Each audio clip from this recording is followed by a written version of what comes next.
is working. Okay. Hi, this is Mrs. Brownson, and if you are wondering how to work the schedules, I'm going to show you right now.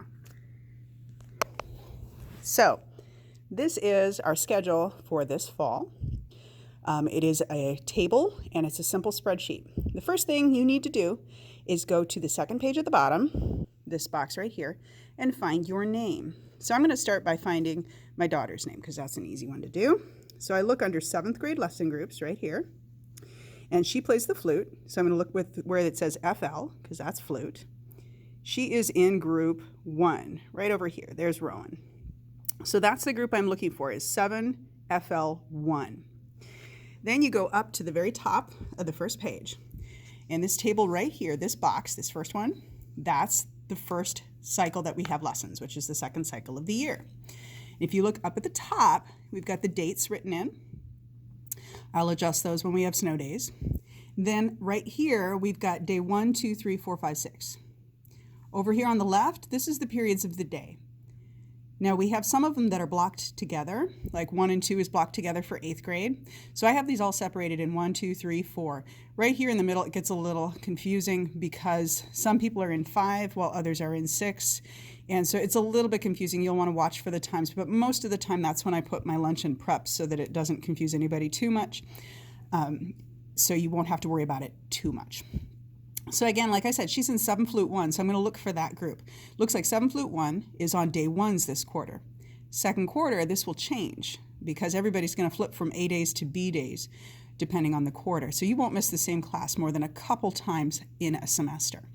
So the first week, she is right away in the morning. 7 Flute 1 is at first period on day 1A, which is September 4th. So that's when I'll have that group.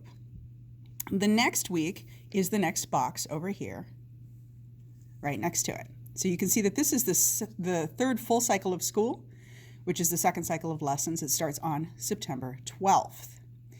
She's still going to be on day 1, but her lesson is going to have moved. So she went from group 1, or from period 1, and then she hopped to period 3. So her lesson will be period 3 on that day. The next cycle is over here. You can see this one starts on September 20th. On this week, she moves down to period 8, right before roar. I hop the blocks as well as moving from A to B day on the next quarter. So you can see she's only missed one class here. She's missed period 1 the first week, period 3 the second week, and period 8 the next week. Then I keep moving on. The following week, she's period 2, which would be her second off-team class.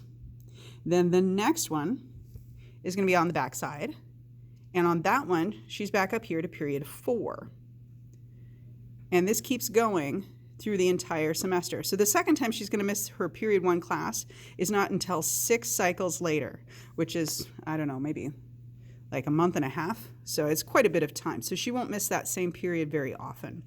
Then second quarter, that set of groups will move to a B day, and it will follow the same kind of thing.